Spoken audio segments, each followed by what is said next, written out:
dapatkan mujizat yang pertama. We still alive. Kami masih boleh hidup. Kami masih hidup. Perkara yang kedua, kami mendapati diri kami dalam keadaan sehat. Tidak kurang suatu apa. Oleh sebab itu, kami hadir di sini. Kami ingin menyembah Engkau, menyenangkan hati Tuhan. Berbicara Engkau Tuhan, bahkan kuasa yang bukan dari Tuhan patah dalam nama Tuhan Yesus Kristus. Biar hanya ada satu roh yang paling boleh berkuasa berkata-kata di sini, itu Roh Allah, Roh Kudus, Tuhan Yesus Kristus sendiri yang bekerja. Berfirman Engkau Tuhan dengan dahsyat. Dalam nama Yesus kami sambut firman-Mu. Haleluya. Amin. Beri tepuk tangan yang meriah buat Tuhan. Silakan duduk. Shalom. Terima kasih buat Tuhan Yesus yang mengundang saya. Terima kasih juga buat tuan rumah di tempat ini, gembala sidang, koordinator, dan juga jemaat Tuhan yang dikasih Tuhan. Saudara bersuka cita? Amin. Nah, buka Alkitabmu di dalam satu Injil, yaitu Injil Matius, pasalnya yang ke-8. Matius pasalnya yang ke-8, ayatnya yang ke-17 saja terlebih dahulu. Satu ayat dulu. Biasanya pagi-pagi kalau banyak ayat, Anda suka gitu. Tapi kalau satu ayat, jemaat akan bilang, amin Pak. Itu memang favorit saya, satu ayat. Matius pasalnya yang ke-8, ayatnya yang ke-17. Dapat semua? Saya harus tunggu 20 menit. Matius pasalnya yang ke-8, ayat yang ke-17. Oke, kita akan baca bersama-sama. 1, 2, dan 3. Hal itu terjadi supaya genaplah firman yang disampaikan oleh Nabi Yesaya. Dialah yang memikul kelemahan kita dan menanggung penyakit kita. Amin.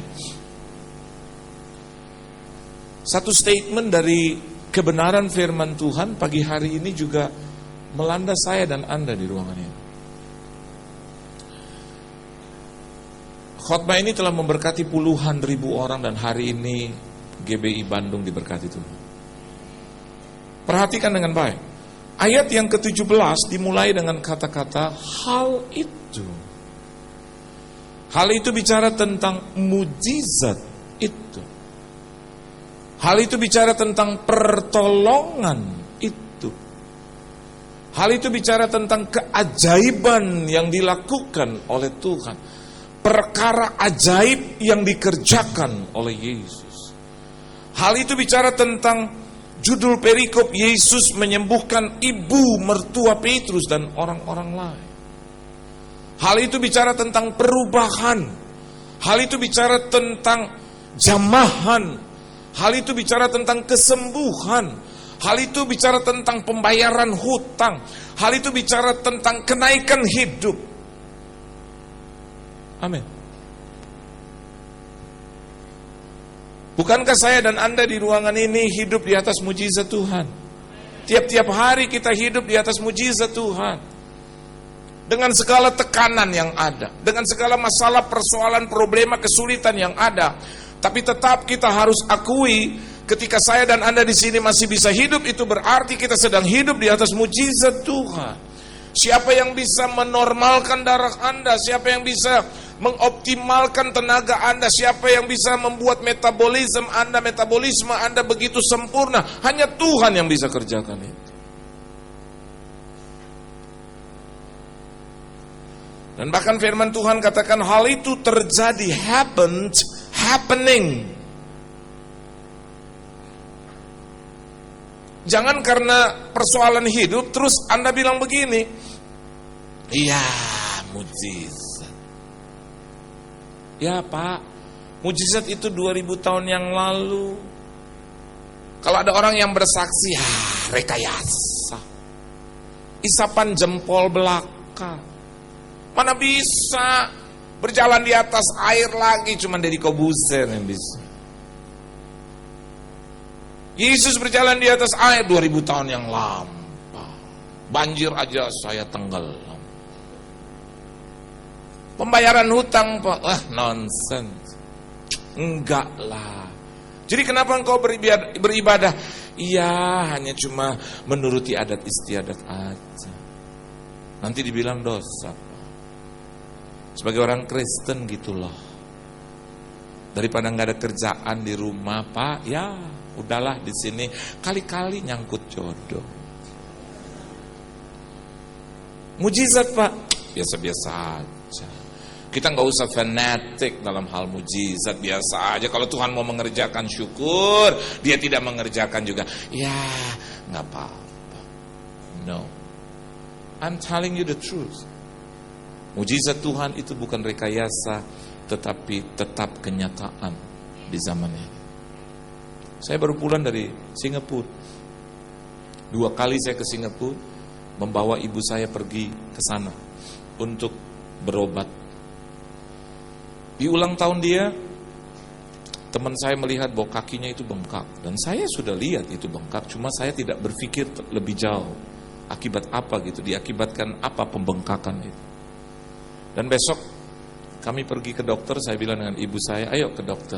Dia ke dokter, dan dokter Jakarta bilang bahwa terjadi pembengkakan di dalam atau di jantungnya. Harus ditangani lebih serius. Malam ketika saya berdoa, kok sepertinya Tuhan bilang, ayo bawa ke Singapura untuk mendapatkan penanganan yang lebih baik. Saya bilang dengan ibu saya, yuk mah ke Singapura yuk. Mama udah bengkak begitu. Kakinya kalau ditekan itu saudara, kalau dipijit nggak balik lagi tuh kulit. Air semua. Saya bilang, ayo mah kita ke Singapura. I love my mom so much. I love her. Saya diberkati dengan dia gitu. I know Jesus gitu dari dia.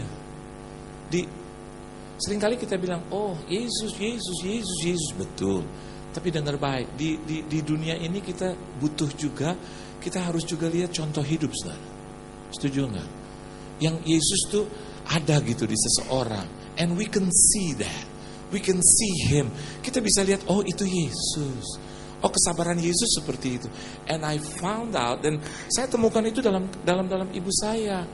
Yang aduh kalau dia marah itu saudara, marahnya gak pernah keluar yang aneh-aneh. Dasar kurang ajar setan, nggak ada gitu. Ntar setan datang lo panggil gue gitu. Enggak. Yang ada cuma gitu. Jangan, nggak boleh. Gimana sih anak Tuhan kan kamu? Geser. Nggak pernah berlebih-lebihan gitu. Gitu nggak pernah. Saya lihat gitu. Dan kalau ada orang bilang, apa normal kita marah? Iya marah, oke, tapi marah-marah terus sampai melebihi takaran. Enggak, dan manusia bisa kok lakukan. Saya udah umur 40 tahun lebih, saya lihat ibu saya, dia bisa lakukan itu. Jadi because I love her so much. Kalau saya punya masalah, selalu dia bilang, nanti Tuhan tolong. Ya si mama dari dulu gak pernah berubah, nanti Tuhan tolong. Iya, mama harus bilang itu karena dalam hidup mama selalu begitu. Di ujung-ujungnya Tuhan tolong. Ya mama ngomong gampang, kan gua nih anak muda, gua masih muda. Mama ngomong, mama udah tua. Ibu saya bilang, nanti lihat, tua muda sama aja di hadapan Tuhan, pasti Tuhan tolong. Begitu Tuhan tolong, saya bilang, ibu saya cuma bilang, tuh kan, saya yang malah. Iya. Dan wanita yang seperti itu terus sakit, saya bawa dia nggak mau. Ibu-ibu, perempuan, kaum wanita di tempat ini, saya tahu hatinya, pasti. Apalagi Anda yang sudah menikah terus punya anak, terus anakmu sudah besar, saya yakin sifat ibu begitu, selamanya begitu, nggak pernah mau menyulitkan anak-anaknya. Setuju nggak? Setuju nggak kaum perempuan? Iya, itu dia bisa bangga dengan anaknya. Kalau anaknya punya uang diberkati, dia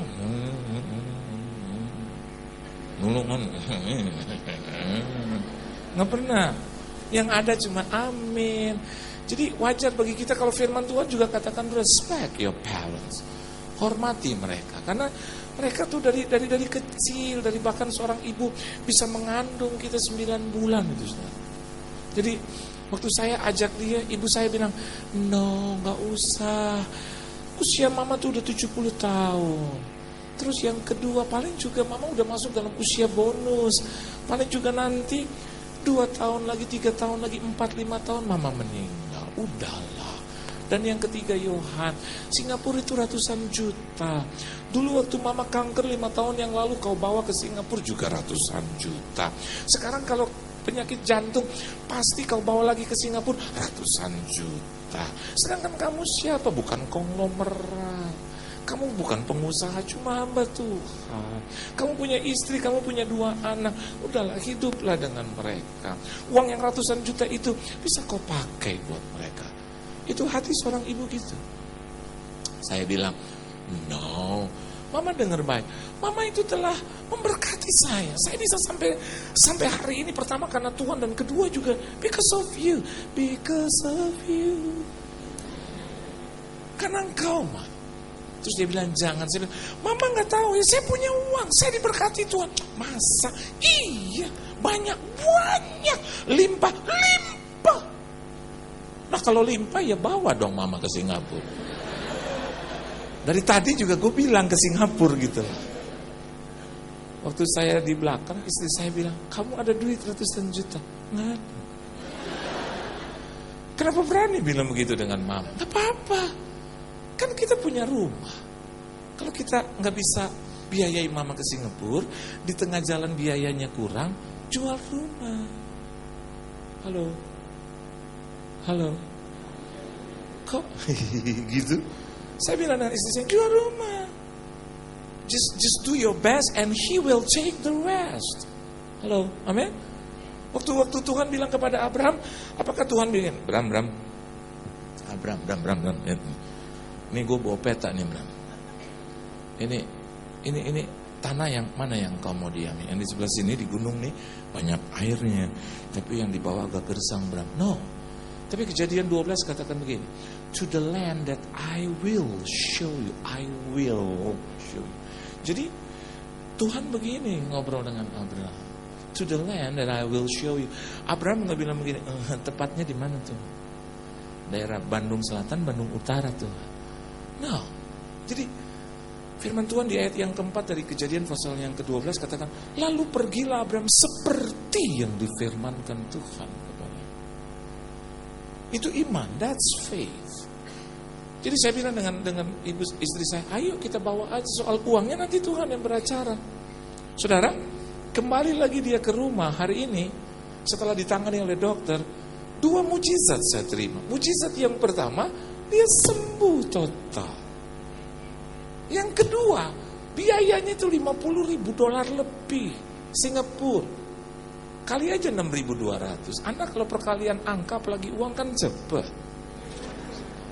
300 juta lebih itu uang Indonesia, rupiah. Tidak ada 1 sen pun keluar dari sini. 1 minggu sebelum saya jalan ke Singapura, teman saya bilang, Pak Pendeta, Pak Yohan, Tuhan kok instruksikan saya untuk menangani penyakit ibunya Pak Yohan dari awal sampai selesai.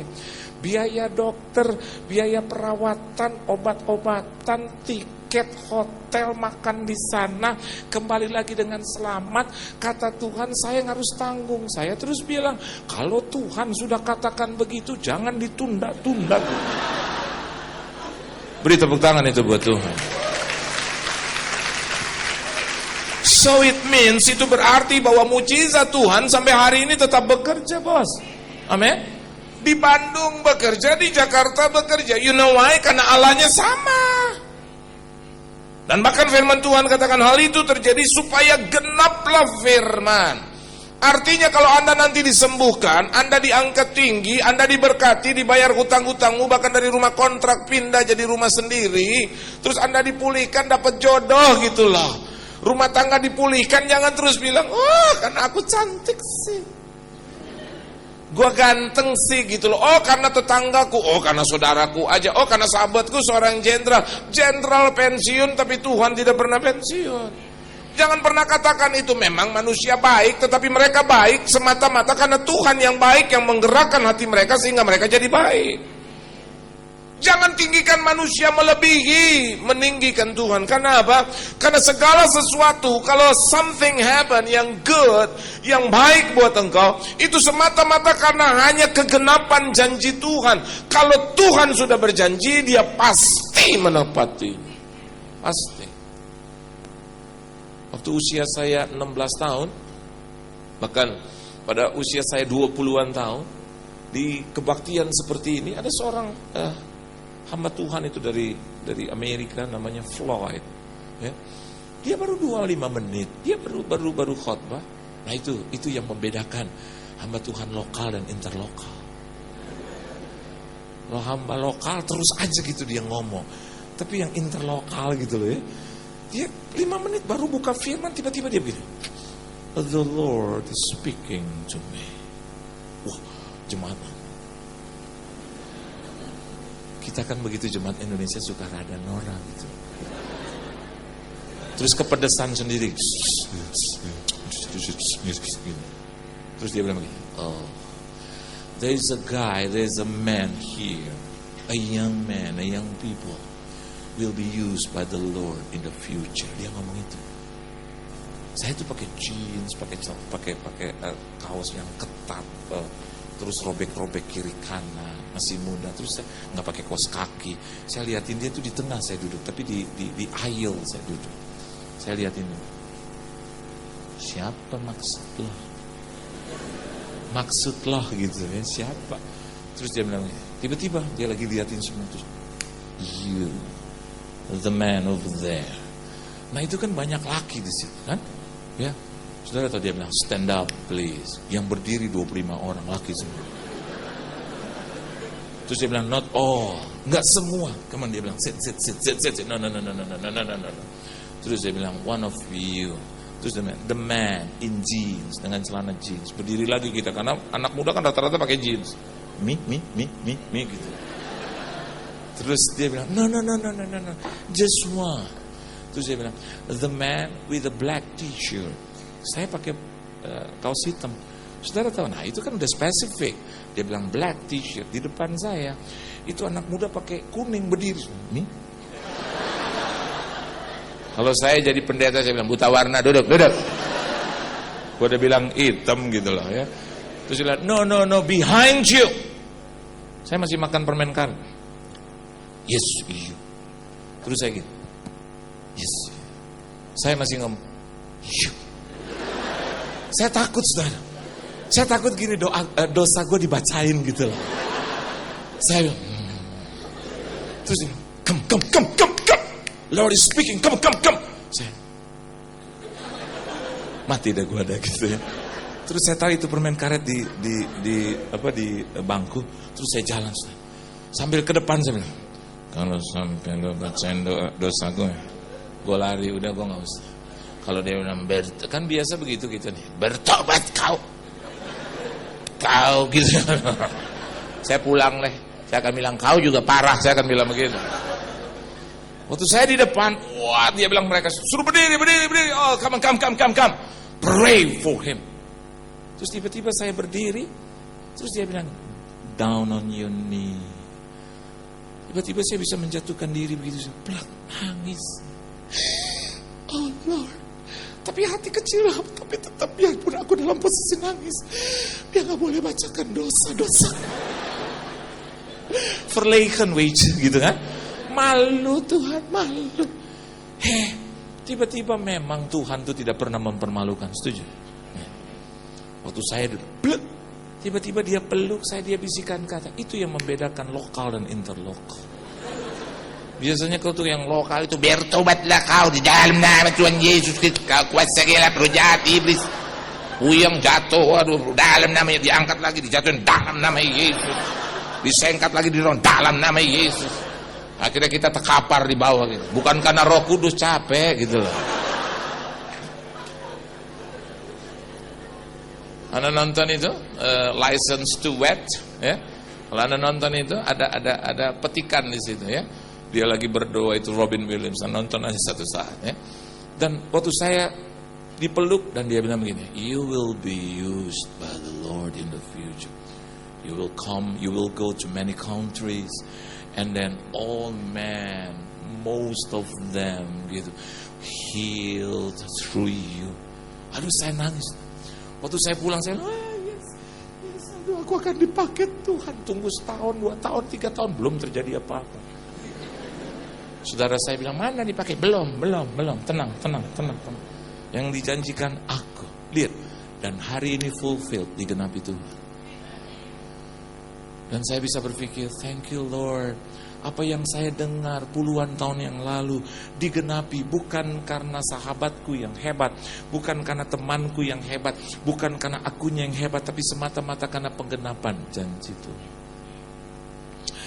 Dan bahkan di situ dikatakan supaya genaplah firman yang disampaikan oleh Nabi Yesaya. Yesaya hidup di sini, Yesus hidup di sini, kita hidup di sini.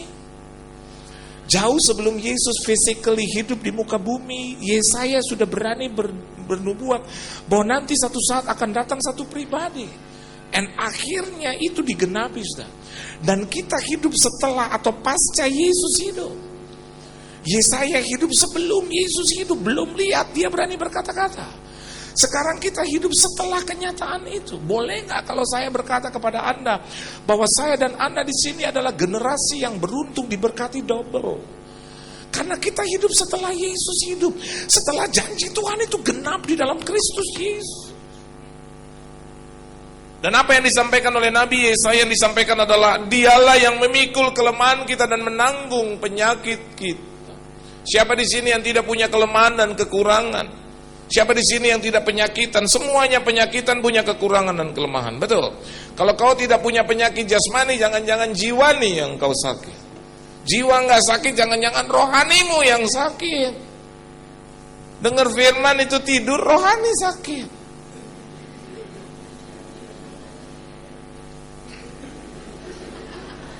Terus colek temannya, kenapa tuh pendeta jadi 3? Kok 3? Tapi saya belum pernah lihat ada seseorang itu tidur sambil hitung duit. Ada nggak? Nggak. Tapi kebanyakan dengar firman itu banyak yang tidur. Kadang genit.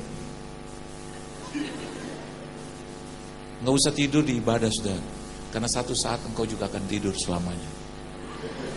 Nggak bangun lagi, betul? Mama nggak bisa bangun. Jangan tidur di ibadah. Siapa di sini yang tidak punya kelemahan? Semua punya kelemahan, kekurangan. Tapi yang dimaksudkan firman Tuhan begini. Karena dikatakan Dialah yang memikul kelemahan kita. Banyak saya dan Anda di sini hidup berlindung di balik kelemahan dan kekurangan. Katanya sudah bertobat, kok masih keluar kata kotor? Ya Pak, namanya juga manusia. Saya sudah bertobat semua, tapi kan ini belum. Wajarlah, normal. Namanya manusia punya kelemahan. Katanya sudah bertobat, kenapa masih ngomongin orang? Nah itulah kelemahan saya. Namanya juga manusia. Kok nggak datang beribadah? Iya kan 1 tahun 52 minggu Pak. Masa harus 52-52-nya? Ada waktunya juga istirahat. Namanya juga manusia. Selalu berlindung di situ. Tapi saya mau katakan buat Anda, firman Tuhan menegaskan kepada kita karena Yesus yang memikul kelemahan dan kekurangan. Sebagai manusia kita wajib juga memberikan kelemahan dan kekurangan itu kepada Dia. Dan satu saat kita sedang dalam proses, dalam kesempurnaan itu, menuju kesempurnaan itu, supaya kita tidak berlindung di balik dosa favorit kita. Kita tidak berlindung di balik dosa-dosa yang kebiasaan yang kita lakukan itu. Kalau saya dan Anda memiliki kemauan, bisa kok untuk berhenti judi. Bisa kok nggak narkoba. Bisa kok nggak ngerokok. Bisa kok nggak keluar kata-kata kotor. Amin. Bisa kok manis-manis dengan istri. Bisa. Bisa kok tunduk-tunduk dengan suami. Bisa. Saya dengan istri masuk pernikahan yang ke-16. Tapi saya mau katakan buat Anda, ada saja antara istri dan suami itu terjadi, ya, namanya cekcok, ya. Jangan Anda pikir bahwa di rumah hamba Tuhan itu Roh Kudus, Roh Kudus, Roh Kudus, Roh Kudus, Roh Kudus, Roh Kudus. Begitu bangun, haleluya ma, terpujilah namamu, kekal selama-lamanya Tuhan.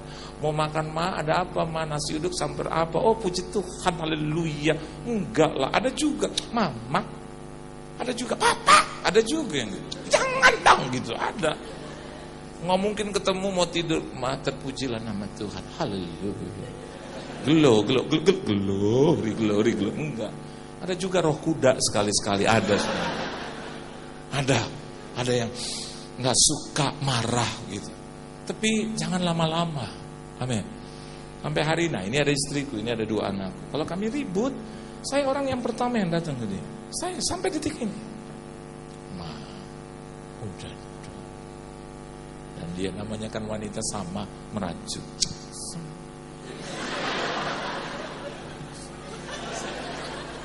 Jempeng-jempeng. Maaf. Haus.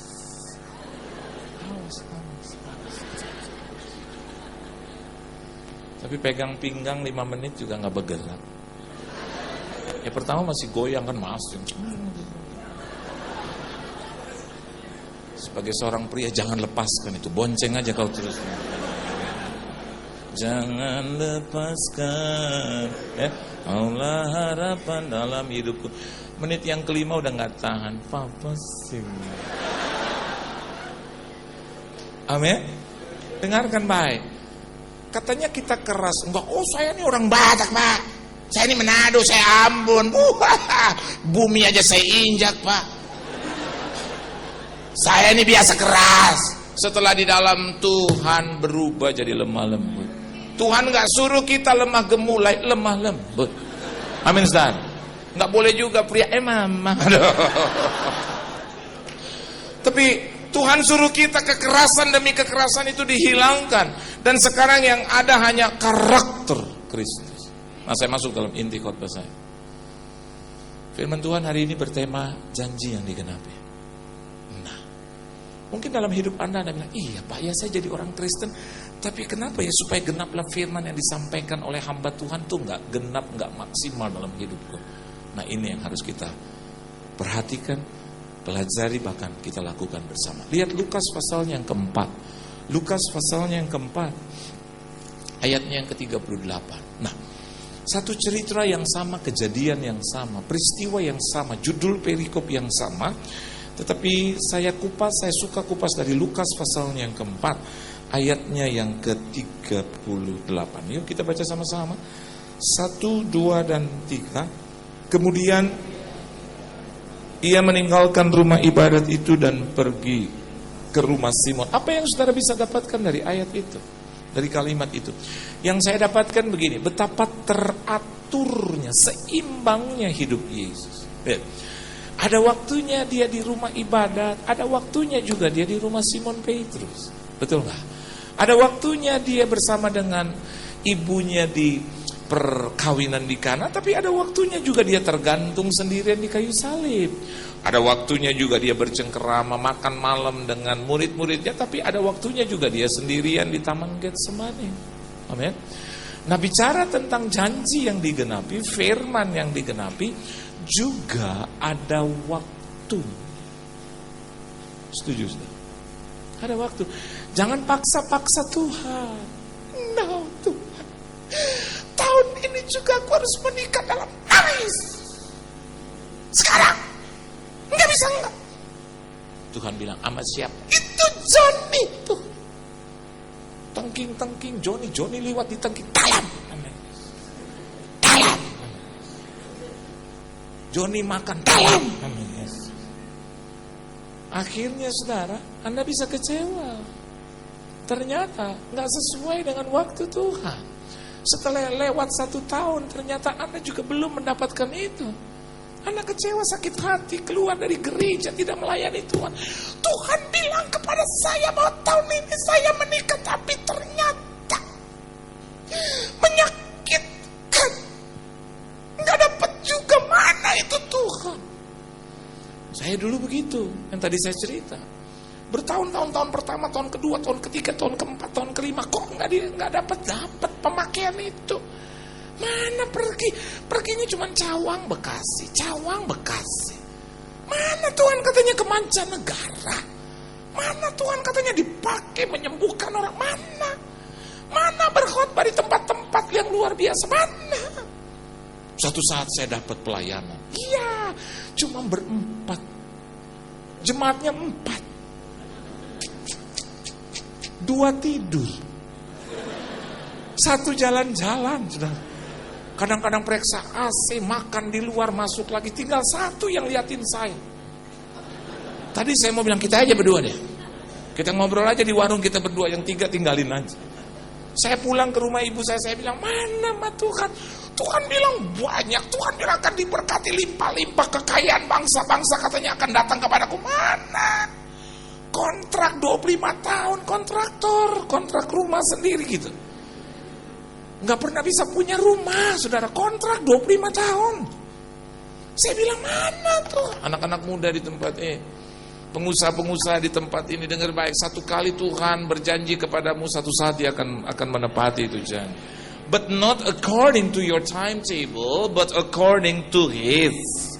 Bukan tergantung dari kita, tapi tergantung dari waktunya Tuhan. Menurut kita sekarang Tuhan bilang no. Anak saya ini yang tua, yang sulung, umur 14 tahun. Dulu berat badannya 90 lebih. Sekarang sudah normal 70-an. Ya. Dia tinggi sama dengan saya, 14 tahun. Itu satu saat saya dengan istri, kita kasih dia 1 sopir dan mobil untuk sekolah. Tapi satu saat kita lihat, loh, kok siapa itu mobil kita, siapa yang kemudikan? Ternyata dalam sekolahnya tiap-tiap hari sudah liwat dari rumah kita 500 meter gitu. Supir disuruh pindah. Dia yang setir. Umur dia waktu itu masih 13. Akhirnya sampai ke jalan-jalan raya gitu. Akhirnya kita tahu, wah itu dia. Saya panggil dia, kamu setir? Iya, nanti polisi kenapa-napa, usia kamu baru 13. Iya, tapi Didi udah bisa, udah kuasai. Oke, tapi jangan setir lagi di jalanan. Di kampung-kampung boleh, tapi jangan di jalanan. Saudara, sampai hari ini dia selalu minta kepada saya dan kepada istri saya, ayo dong Pak, tolong dong Pak, berikan aku SIM. Sampai hari ini saya nggak kasih. Kenapa? Belum waktunya. Amin. Bukan karena saya jahat, saya nggak menginginkan dia memiliki SIM. No, nggak bisa. Polisi juga bilang nggak bisa. Umurnya baru berapa? 14 tahun. Wah, gede badan. Jadi nggak bisa. Pak, nanti umur 17. Bukan polisinya jahat, bukan juga aku jahat. Tetapi karena memang belum waktunya. Hari ini saya mau katakan buat Anda, bahwa janji Tuhan juga menurut waktu Tuhan, bukan waktu kita. Amin. Tahun 2000 ketika saya turun dari satu khotbah di Hotel Borobudur, persekutuan doa saya. Waktu saya turun, seorang pengusaha datang kepada saya. Aduh Pak Yohan, lumoin dong. Saya baru diberkati dengan khotbah Bapak. Dan kami 20 orang satu keluarga Pak. 2 keluarga besar diberkati oleh khotbah Bapak. Dan kami sudah sepakat untuk memberikan Bapak 1 mobil. Senang. Amin. Bapak mau mobil? Mau. Terus dia tanya, Bapak bisa setir? Nggak bisa. Terus dia bilang, bagaimana mungkin saya bisa kasih mobil kalau Bapak nggak bisa setir? Saya bilang, Pak, tugas Bapak itu memberi. Tugas saya itu Pak, memang menerima. Jadi soal saya bisa atau tidak bisa, atau saya mau dorong itu mobil, saya mau tarik itu mobil, itu urusan saya. Tapi Bapak biarlah mengerjakan urusan Bapak. Terus bilang, benar juga ya? Iya benar, itu sangat benar. Terus dia bilang, Bapak ini malam tinggal di mana? Saya bilang di Borobudur. Sampai kapan Pak? Sampai jam 12 siang besok. Oke, kalau begitu saya kirim itu mobil jam 9 besok. Oh oke. Itu semalam-malaman dengan istri saya sampai jam 2 pagi. Saya lompat-lompat di atas kasur Borobudur. Segala puji syukur hanya. Wah senang. Soraklah haleluya. Jam 9 dia datang. Jam 8 saya suruh adik saya yang bisa naik mobil datang ke sini. Kenapa dia bilang? Aku dapat mobil. Yang benar loh, benar. Jam 9 dia datang terus dia bilang begini, Bapak Pendeta, ini mobilnya fisik Timor tahun 1999 ya. Itu tahun 2000 kan. Ini fisik mobilnya, ini kunci mobilnya Pak, ini STNK. Pakai sampai rusak, pakai sampai Bapak bosen, pakai sampai Bapak dapat mobil baru. Berarti kan kurang lebih pengertiannya itu mobil milik saya gitu. Tapi istri saya colek, Papa, aku jadi curiga, kenapa kok BPKB-nya dia nggak kasih? Udah mah dia aja. Mana Anda pilih? Saya bilang, udah. Yang penting fisik mobil dan kuncinya ada. Daripada kita dikasih BPKB nggak ada mobilnya. Naik BPKB kan nggak enak. Akhirnya saya bilang, udah mah kita pakai. Saudara tahu, nggak sampai 3 bulan.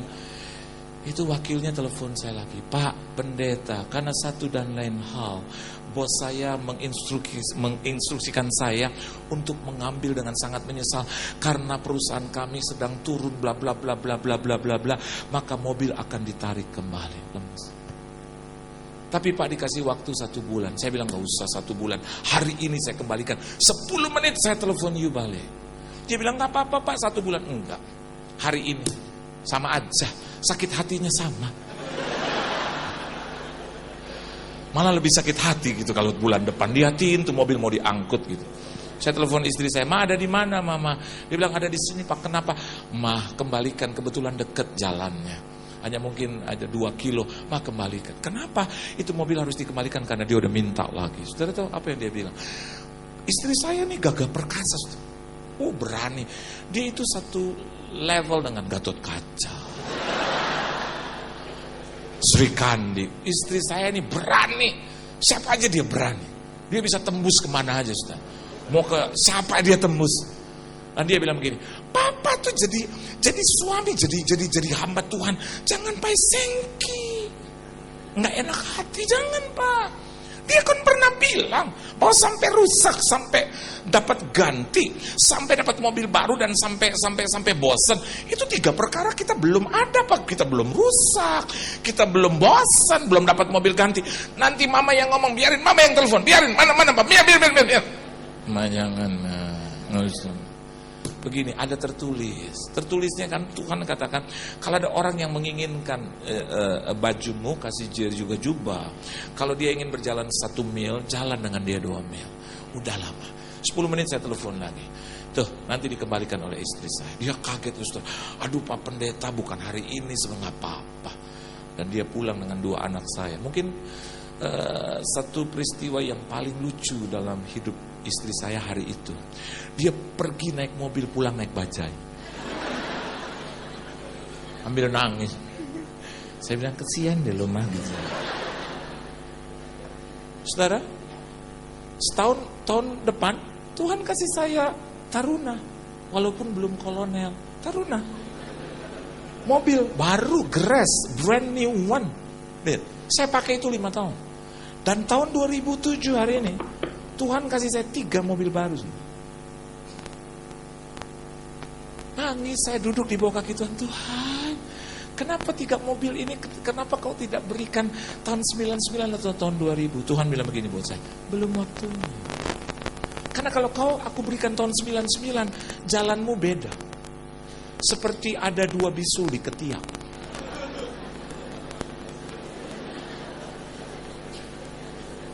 Saya akan rendahkan semua orang itu. Bahasa saya pasti nggak jelas. Puji Tuhan hari ini Anda bisa mendengarkan khotbah saya dengan jelas, bukan? Tahun 99 kalau saya dapat 3 mobil baru, saudara, baru 1 tahun 2 tahun melayani full time, bahasa saya pasti nggak jelas, sambung.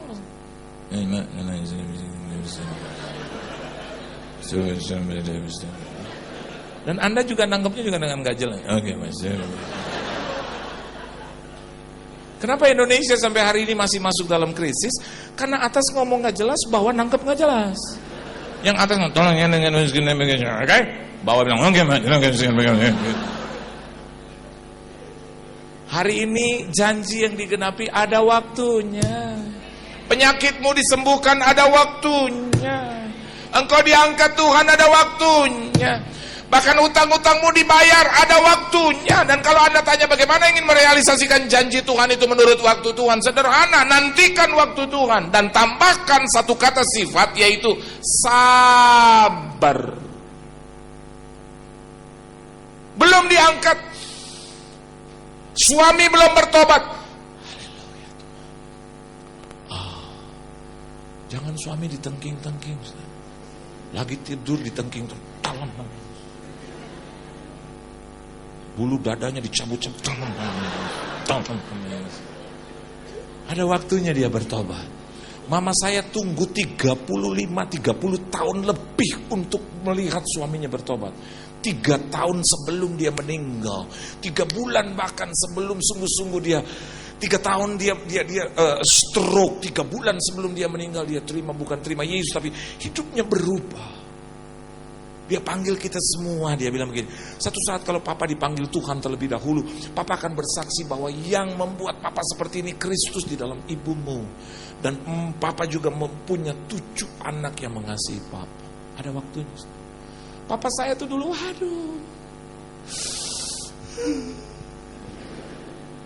tapi ada waktunya. Pakai mulut nggak bisa, Tuhan pakai peristiwa. Halo, Indonesia nih. Nggak bisa dibilangin pakai mulut, pakai kata-kata, pakai firman, nanti pakai peristiwa. Coba Anda lihat, gempa bumi, tsunami, segalanya. Pakai peristiwa. Papa saya dibilangin, aduh, kalau mama sih bilang, dan jangan main judi, dan jangan pulang pagi. Gitu. Apa sih? Dia bisa pukul istri ibu saya, apa gitu. Dan saya suka bilang dengan ibu saya, udah mah cerai. Karena saya lihat sih dengan mata kepala gitu. Belum kenal Tuhan banget. Cerai mah 7 anak di belakang mama kalau mama cerai. Tahu ibu saya bilang apa? No. Mama mau lihat siapa yang besar, papamu apa Tuhan? Saudara tahu? 3 tahun dia stroke. 1 pagi, jam 3 pagi dia gak bisa bangun dari tempat tidur. Akhirnya ngomongnya juga gak jelas, ngecek, ngomong sama saya, sayang amin, sayang amin. Papa saya tuh sadis. Papa saya tuh bilang, lo ya, nggak nyuruh amin, aleng, saya kurang ajar. Terus emang gue nggak denger sih. Dia suka marah dengan saya. Terus dia bilang, nanti kalau gue sembuh loh, gue kejar-kejar sama golok. Terus saya bilang, ayo aja sekarang berdiri, ayo. Kami ribut terus, karena saya lihat itu teraniaya ibu saya. Tapi lihat 3 bulan sebelum dia 3 tahun sebelum dia meninggal, saudara. Aduh, saya bertobat. Saya cium dia dari kaki sampai kepala. Ada waktunya. Amin. Firman Tuhan juga ada waktunya. Amin. Yang kedua, coba lihat Anda, ayat 38. Ayo, baca sama-sama. 1, 2, dan 3. Kemudian dia meninggalkan rumah ibadat itu dan pergi ke rumah Simon. Adapun ibu mertua Simon demam keras dan mereka meminta kepada Yesus supaya menolong dia. Perkara yang kedua, kalau Anda perhatikan, nama Simon 2 kali disebut terus. Simon. Yang sakit pada saat itu siapa, saudara? Ibu mertuanya. Kenapa nggak disebut adapun tante Felicia, adapun tante Teresia, adapun Maimunah, ibu mertua Simon gitu loh. Sampai hari ini, kecuali kalau Anda masuk di teologi, ya mungkin diterangkan sekolah teologi. Tapi kalau orang awam nggak tahu ibu mertua Simon Petrus siapa namanya. Tapi yang aneh, Simon Petrus disebut terus namanya. Bahkan dalam 4 Injil nama Simon Petrus ada, bahkan di big events. Dalam event-event yang penting selalu timbul. Yesus dimuliakan di atas gunung, yang menyangkal Yesus, yang memutuskan telinga prajurit atau tentara, ya kan? Bahkan Yesus bangkit, yang didekati, yang dikatakan gembalakanlah domba-dombaku, Simon Petrus. Murid-murid yang pertama yang dipilih Simon Petrus. Kenapa demikian? Karena begini, Ustaz, bahwa nama ibu mertua Simon Petrus itu kalah penting, kalah populer, kalah istimewa dibandingkan dengan Simon Petrus itu sendiri.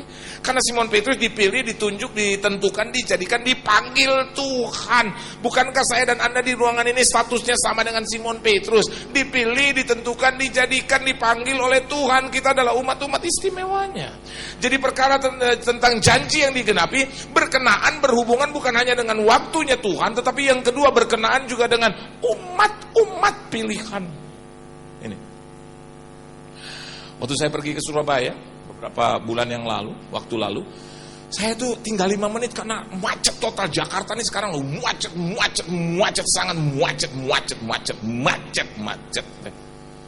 Saya sampai di bandara itu 5 menit lagi pesawat mau jalan. Sedangkan di counter Garuda yang ke Surabaya itu ada 9 orang. Pakai bawa koper-koper besar lagi, saya di urutan ke-10. Wah, aduh nggak bisa deh. Sampai di sana mereka udah, aduh Pak ini terlalu banyak pesawat udah mau jalan gitu. Terus tiba-tiba saya lihat di counter sebelah tertulisan begini, Garuda Indonesian Airways Frequent Flyers Gold Platinum Card Holders. Bagi pemegang gold atau platinum dari kartu frequent flyersnya Garuda, saya tuh bisa masuk di counter itu. Terus saya ingat, saya kan punya platinum. Saya keluar dari barisan itu, saya masuk ke counter itu, seorang mbak lagi tidur-tidur dan begini. Terus saya bilang, Bapak, ini. Terus dia bilang, Pak kok terlambat? Iya lagi macet Pak. Nggak sampai 2 menit, selesai. Nah orang yang ke-9 yang sedang ngantri itu bapak-bapak tiba-tiba lihat saya, terus dia ngomong begini, ini dasar Garuda ini selalu kenapa ya diskriminatif amat sih. Mentang-mentang itu bapak, dia kan sudah terlambat, dia pakai dasi, pakai jas, terus dia ditolong. Gimana sih hanya cuma lihat orang yang pakai jas, pakai dasi. Saya ini udah hampir 30 menit di sini, nggak ditolong-tolong. Saya nengok, waktu saya nengok, saya nggak nyindir bapak, saya nyindir Garuda Pak. Terus ini mbak berdiri, terus ada apa ya Pak tentang Garuda? Iya mbak tahu diri dikit. Saya ini udah nunggu 30 menit, ini bapak baru nongol 1-2 menit ditolong. Apa yang menyebabkan itu? Jangan diskriminatif. Terus gitu mbak bilang, bukan Pak, karena bapak ini punya ini loh, frequent flyers yang seperti ini, gold dan platinum. Bapak lihat itu, kalau bapak gold and platinum frequent flyers, mari saya tolong. Terus bapak ini mbak bilang, bapak punya ini? Terus itu bapak, saya enggak punya kartu itu, saya punya askes. Yang enggak laku. Bukankah saya dan Anda di sini pemegang kartu keselamatan dari Kristus? Beri tepuk tangan itu buat Tuhan. Anda layak ditolong Tuhan pada kesempatan yang pertama. Anda layak ditolong Tuhan. Kalau tiba-tiba Anda ada di rumah, terus anak kandungmu teriak, Mama! Mama! Anda keluar, waktu Anda keluar tiba-tiba sebelah kiri teriak, Tante! Anda lihat sebelah kanan, ternyata di kolam renangmu, anakmu mau tenggelam. Ternyata di sebelah kiri, anak tetanggamu juga mau tenggelam. Jujur, jangan munafik. Anda terbang ke kanan apa ke kiri? Halo? Ke anak kandung apa ke tetangga gitu? Bukan gak punya kasih, bukan. Anda langsung otomatis itu gerakan tubuh manusia begitu. Langsung ke anak, set angkat tuh anak. Kalau sempat langsung ke anak tetangga. Kalau sempat. Terus Anda jangan munafik bilang, oh ini gak ada kasih. No. Amin. Yeah. Saya pergi ke Bandung, saya gak angkut-angkut orang. Saya angkut 2 anak saya dong sama istri saya. Relevan. Amin. Tuhan juga begitu. Dia bilang, aku akan membuat perbedaan antara yang beribadah kepadaku dan yang tidak. Waktu saya pergi ke Solo setahun yang kemarin karena sekarisidenan Solo Natal, saya diundang. Ternyata 2 jam lebih truk terbalik. Waduh, begitu saya sampai di bandara mereka bilang begini, udah berangkat, kapan 15 menit? Waduh. Akhirnya saya bilang, Pak tolong, coba lihat di Terminal 1. Saya terbang ke Terminal 1. Ternyata seluruh penerbangan Adam Air, Lion, Kartika gak ada yang ke Solo, dan itu pun sudah terbang berjam-jam yang lalu. Hanya cuma 1 kali. Dia bilang, Pak, Bapak harus kembali lagi ke Garuda. Ada kami 7:30. Saya acaranya jam 6 KKR-nya. Ke Garuda lagi Pak, itu jam 5 ada. Saya balik lagi ke Garuda. Terus saya tanya, Pak, jam 5 ada ya Solo? Ada. Oke Pak, kalau gitu saya daftar aja deh. Itu kira-kira jam 2:30. Penerbangan yang pertama jam 2. Terus dia bilang gini, oke boleh, saya taruh dulu ya daftar tunggu waiting list. Hah? Saya pikir perlu uang, jadi saya, kok Pak begitu Pak? Kan saya daftar pertama ini baru 2:30. Tuh Bapak lihat yang lain ketinggalan. Dan Bapak lihat juga orang yang mau ke Solo ini high season. Mana itu? Saya nomor urut 21. Waiting list 21. Waduh. Saya telepon istri saya, Udah gak bisa berangkat. Bilang deh orang Solo aku gak berangkat. Bilang aja suruh pendeta lokal. Istri saya telepon Solo, Solo telepon saya. Pak, pendeta ada di mana? Saya bilang ada di sini, ketinggalan pesawat. Pak, kami orang Solo ribuan orang berdoa buat Bapak panitia dan juga pendoa syafaat. Kami tidak mau tahu Bapak akan diterbangkan oleh Tuhan tepat sesuai schedule jamnya. Saya mau bilang diterbangkan apa jalan kaki? Ya kami sudah berdoa Pak. Dalam hati saya gini, oke doa gampang, pelakunya nih sulit. Terus saya bilang, Pak, nggak usah lah Pak pendeta. Wah dia debat, saya debat. Udahlah Pak, nggak mungkin Pak. Terus dia bilang, Pak, Bapak jangan banyak ngomong karena saya baru di bypass Pak. Kemarin saya baru di bypass. Kalau saya banyak ngomong dengan Pak pendeta, lumayan dong tahu sendiri akibatnya Pak. Saya bilang, oke. Saya nggak mau jadi pembunuh untuk dia gitu. Saya telepon lagi istri saya, udah nggak bisa, nggak bisa. Udah Papa duduk. Papa sering kali khotbah tentang iman. Kok Papa sekarang imannya turun? Itu kan cuma khotbah mah. Udah duduk situ, duduk. 10 menit saya telepon lagi. Makanya udah Pak, duduk. Sebelah saya tiba-tiba ada seorang ibu pakai selendang. 20 orang sih. Terus saya tanya, Bu, Ibu mau kemana? Solo. Ibu nomor urut berapa? 1. Waduh. Terus dia tanya ke saya, Bapak nomor urut berapa ya? Saya bilang, dia hitung tuh. Bapak ini yang paling bungsu, ini paling buncit ya? Bapak tuh nomor 21. Waduh Pak, udah pulang aja. Saya aja nih nomor 1 nih belum tentu. Ini 50-50 kansnya berkat cuman karena Tuhan dan juga kalau berkat orang aja dia batalkan Pak. Kalau dia terlambat Pak. Saya nih nomor 1 belum tentu. Nah Bapak nomor 21 wala gitu. Saya telepon istri saya, Ma, tadi ibu kerudung bilang katanya gua nomor 21 gak bakal berangkat. Dia ngomong begini, kamu percaya kerudung apa Yesus?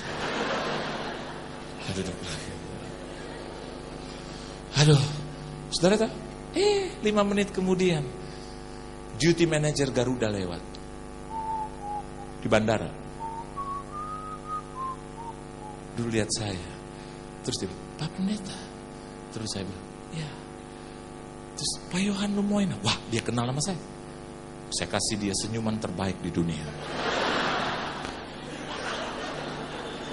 Dia berlutut, Pak, saya ini salah satu penggemar berat Bapak. Bapak khotbah 3 kali, saya diberkati dengan khotbah Bapak. Mau kemana? Saya bilang Solo. Wah, udah berangkat Pak. Iya. Loh, kau Bapak masih di sini? Ketinggalan pesawat. Kalau gitu Bapak waiting list. Iya. Nomor urut berapa? 21. Lihat, mujizat terjadi. Dia berdiri sudah. Terus dia lihat kiri kanan 20 orang. Terus dia ngomong begini buat saya.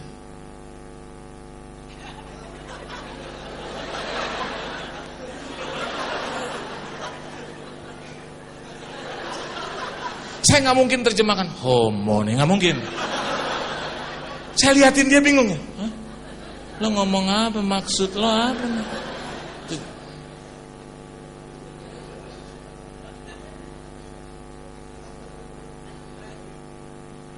Dia hilang di salah satu pintu, saya liatin. Terus saya tanya dengan ibu kerudung, Bu, WC mana ya? Dari tadi saya belum ke WC-WC. Saya juga mau bilang, gue juga belaga. Gue mau kejar yang tadi tuh gitu. Saya kejar masuk ke pintu itu. Itu bapak tarik saya. Saya ini Pak Pendeta. Saya ada seseorang yang ada di komputer, depan komputer. Mbak, tolong dong, ini nomor 21 pindahkan Solo ke nomor 1. Ini Mbak bilang, oh enggak bisa. Enggak bisa itu. Enggak bisa Pak. Ini jadi kenapa enggak bisa.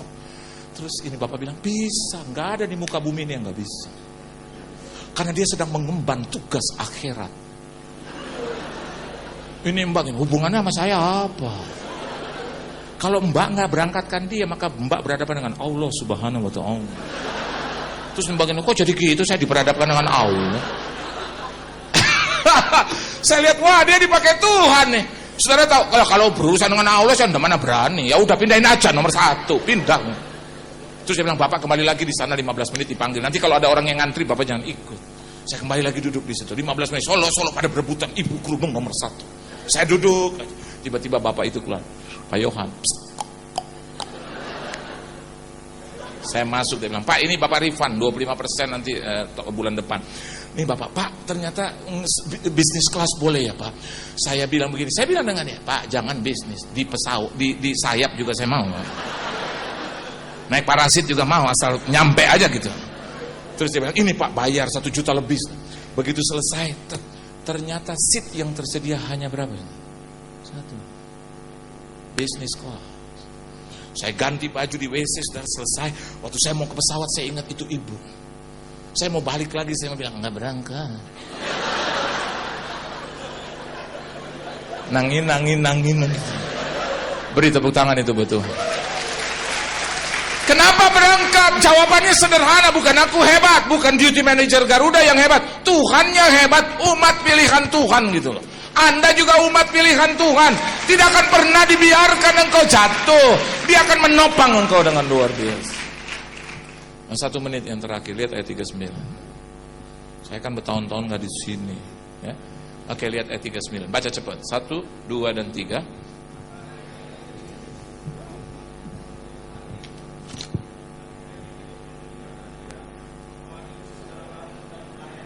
Coba Anda lihat Matius pasalnya yang ke-8 ayat 15. Ayo, baca sama-sama. Matius pasalnya yang ke-8 ayat 15. Untuk membandingkan saja. 1, 2, dan 3. Matius pasalnya yang ke-8 ayat 15.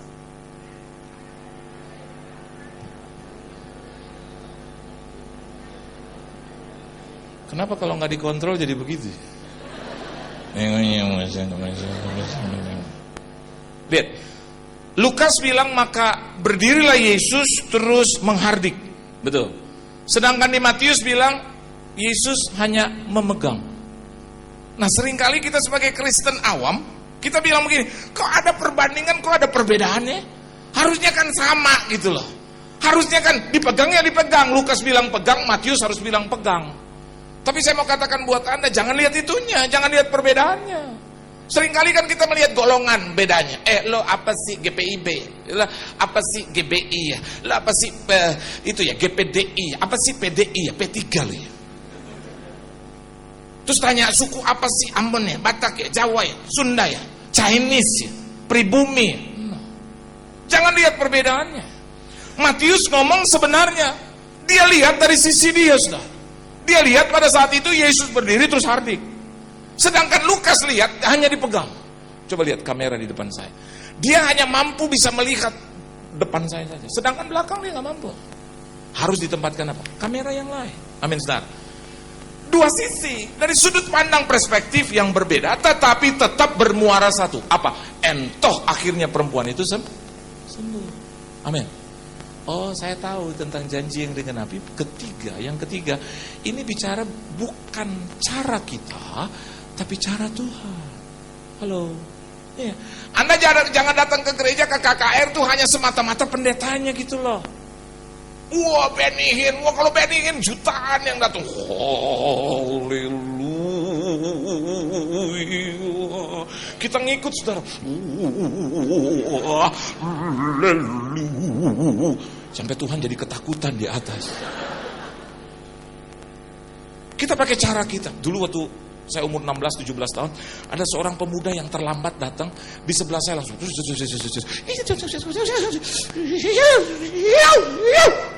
Saya lihat, keren juga. Terlambat langsung begitu datang, saya bilang, oh Tuhan. Tiba-tiba pendetanya bilang, tenang. Oh, tenang. Dia tenang. Waktu dia tenang, dia ngomong gini, permen dong. Tadi kenapa? Terus kenapa? Permen. Enggak sekalian bilang, lisong. Saya mau katakan buat Anda, seringkali kita mau menurut cara kita. Kita pikir pendeta yang dorong saudara, kita pikir pendeta yang kelihatannya mungkin Anda, wah ini keren, punya nama besar, bisa menyembuhkan Anda. Dengar baik, yang menyembuhkan Anda adalah Tuhan, bukan pendeta. Bahkan Pak David bisa menyembuhkan engkau. Bahkan koordinator di tempat ini bisa menjamah engkau. Bukan pendeta, tetapi Tuhan semata-mata. Nama Tuhan dipermuliakan. Beri tepuk tangan yang meriah betul. Tunduk kepala kita doa. Terima kasih Tuhan untuk 3 perkara yang kami terima hari ini. Pertama, tentang janji yang digenapi itu berhubungan dengan waktu Tuhan. Kedua, janji yang digenapi bicara tentang umat pilihan Tuhan. Dan yang ketiga, janji yang digenapi bicara tentang cara Tuhan. Dan biarlah hari ini kami sadar bahwa 3 perkara itu yang harus kami miliki. Dan biarlah kami bisa menantikan janji Tuhan dengan sabar. Dan biarlah kami percaya bahwa kami adalah umat pilihan-Mu. Tidak sia-sia Yesus mati bagi kami. Dan perkara yang ketiga, ada caramu, bukan cara kami. Dengan gaji kami mungkin yang hari ini kelihatannya pas-pasan, kami tidak akan pernah mampu membeli rumah. Tapi ada cara Tuhan yang lebih dahsyat, yang sekedar kami pikirkan. Mungkin kami sedang berpikir, Tuhan sudah di atas 30-40 tahun, kami tidak akan pernah bisa lagi mendapatkan jodoh. Tapi ada cara Tuhan yang jauh lebih dahsyat, yang melebihi pola pikir kami. Dan biarlah sebagai anak-anak-Mu, kami harus menyerahkan kekhawatiran kami dalam tangan-Mu. Kami harus percaya betul bahwa Tuhan mampu melakukan. Berkati anak-anak-Mu di tempat ini, keluarga, rumah tangga, bisnis, usaha, mata pencarian, pekerjaan, perusahaan, perekonomian, hidup, tubuh, jiwa, dan roh mereka. Berkati Tuhan kesehatan mereka, pergaulan mereka, jodoh mereka. Apa saja yang mereka kerjakan boleh berhasil dan beruntung. Pelayanan gereja mereka Engkau berkati. Dalam nama Yesus kami telah diberkati Tuhan. Haleluya. Amin. Tuhan memberkati saudara. Haleluya.